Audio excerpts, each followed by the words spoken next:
अस्सलाम वालेकुम नाज़रीन, धरती टीवी में भलीकार मां आया मंजर अजीज सबका पेरा शामिल कनासी हिन वक्त जूं headlines.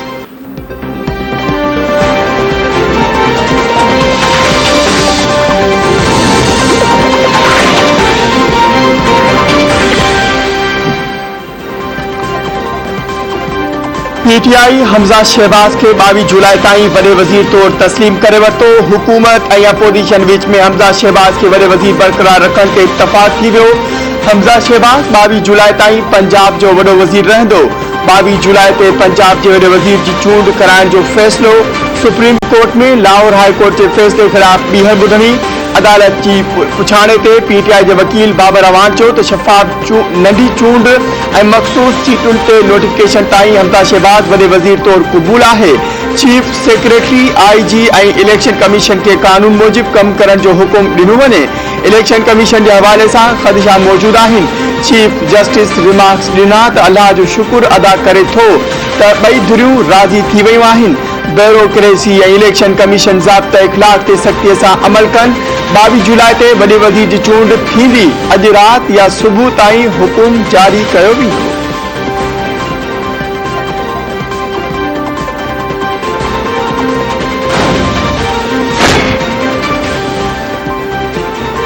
Army chief general Qamar Javed Bajwa वजीर आजम हाउस पहुची वियो। ज़रियन मूजिब वजीर आजम शहबाज शरीफ ऐं army chief general Qamar Javed Bajwa में वन आन वन मुलाक़ात थी।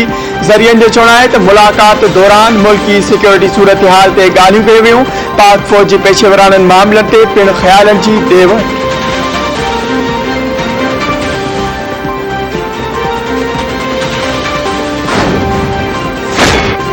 आलमी मार्केट में गैस ऐं पेट्रोल जी क़ीमतुनि में इज़ाफ़ो थियो आहे। अॻूणी हुकूमत सस्ती गैस ख़रीद करण जो मौक़ो विञाए छॾियो। अॻूणी हुकूमत बिजली जे प्लांट्स जो मरमती कम न करायो। वज़ीर आज़म शहबाज शरीफ चयो आहे त अॻूणी हुकूमत हथ सां बिजली मंसूबा मुकमल करण में देर कई। उनखे बिजली जे मंसूबनि सां दिलचस्पी न हुई। आवाम खे बिजली जी लोड शेडिंग खां छुटकारो ॾियारो वेंदो। लोड शेडिंग ते ज़ाब्तो आणण लाइ ज़िम्मेवारी आहे। मुल्क जे हिकु हिकु पाई बचाइण लाइ हू ॾींहं राति महिनत करे रहिया आहिनि। पावर प्लांट्स जी मरम्मत करे उन्हनि खे इस्तेमाल जे लाइक़ बणायो वेंदो।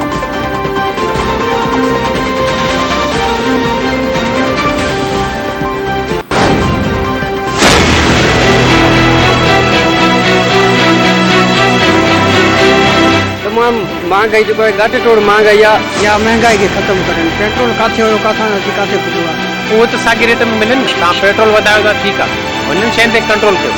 हुननि जी शयुनि ते हुननि कोई कंट्रोल कोन्हे। 250 रुपया लीटर लॻो पियो आहे। महांगाई उर्ज ते आहे। 50 अघु मथे ग्राहक चढ़े नथो कोई बि।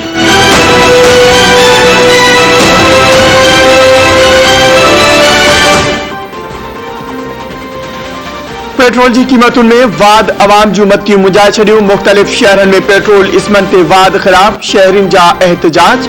हुकूमत ख़िलाफ़ सख़्त नारेबाज़ी। आम माण्हू पेट्रोल जी क़ीमतूं घटाइण जो मुतालबो करे छॾियो।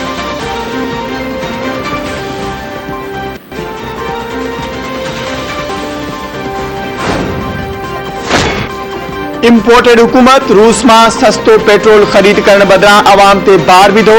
पीटीआई चेयरमैन इमरान खान चयो आहे त हुकूमत पाण खे 1100 अरब रुपयनि जो एनआरओ ॾेई रही आहे। पेट्रोल 99 ऐं डीज़ल 133 रुपया फी लीटर महांगो कयो वियो आहे।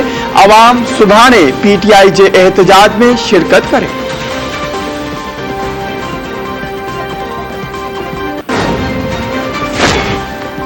जल्द डमी हुकूमत जो जनाज़ो धाम धूम सां निकिरंदो। अवामी मुस्लिम लीग जे सरबराह शेख रशीद चयो आहे त हीअ हिकु डमी हुकूमत आहे जंहिंजी एजेंडा रुगो पंहिंजा केस ख़त्म करण IIMF जे इशारनि ते नचण आहे।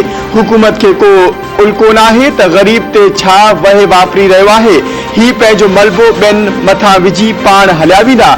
ही मुल्क खे सख़्त तरीन मुआशी सियासी ऐं इक़्तिसादी बहरान में विझंदा। कोरोना वायरस में वाद न रोकी वही तो सख्त फैसला करना पवंदा। वॾे वज़ीर मुराद अली शाह की सदारत हेठि कोरोना टास्क फोर्स जो इजलास। कोरोना केसनि में वाद जो लाड़ो 24 जून खां वधणु शुरू थियो। 24 जून ते 248, 26 जून ते 337, 28 जून ते 431 ऐं 30 जून ते 465 केस रिपोर्ट थिया। इजलास में सेहत खाते की ब्रीफिंग। वॾे वज़ीर पारां अवाम खे कोरोना खां बचण लाइ SOPs ते अमल, वैक्सीनेशन ऐं बूस्टर डोज लॻाइण जी अपील। जैकबाबाद में पीपुल्स पार्टी लेडीज विंग जी अॻवान पुट हथां क़तल। जाफराबाद पाड़े में जवाबदार रियाज़ मरेटो फायरिंग करे पंहिंजी अमर। PP अॻवान आबदा मरेटो खे क़तल करण बैदि फरार थी वियो। लाश अस्पताल मां पोस्टमार्टम बैदि वासन हवाले।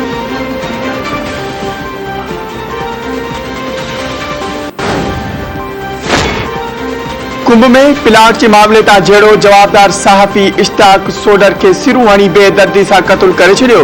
ॻोठ वज़ीर सोडो में प्लाट जे मामले तां ॿिनि धुरियुनि में झेड़ो थी पियो। मारिजी वियल सहाफ़ी जो मर्द अस्पताल मुंतक़िल।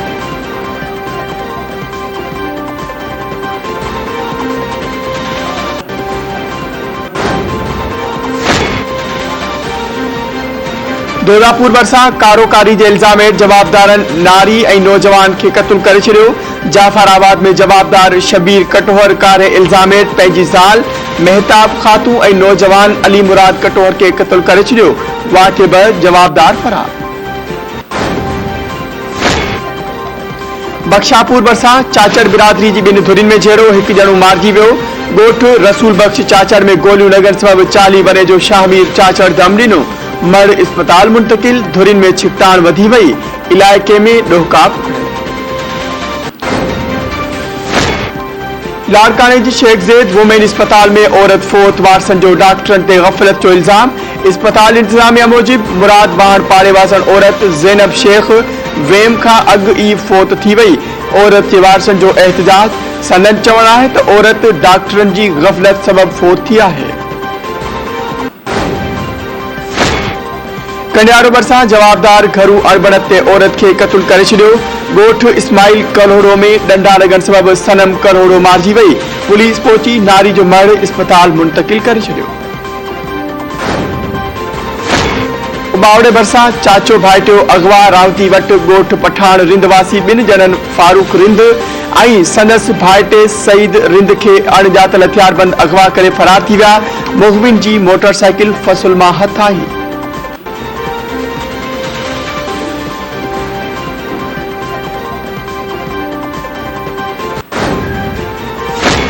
नंगर पार्कर भरिसां शिकारियुनि हरण खे मारे छॾियो। ॻोठ भालवा जी झंग में हरण मारण जो इंतजामिया को बि नोटिस न वरितो। ॻोठाणनि मूजिब झंगली जीवत खाते जा अमलदार इत्तला बावजूद न पहुता।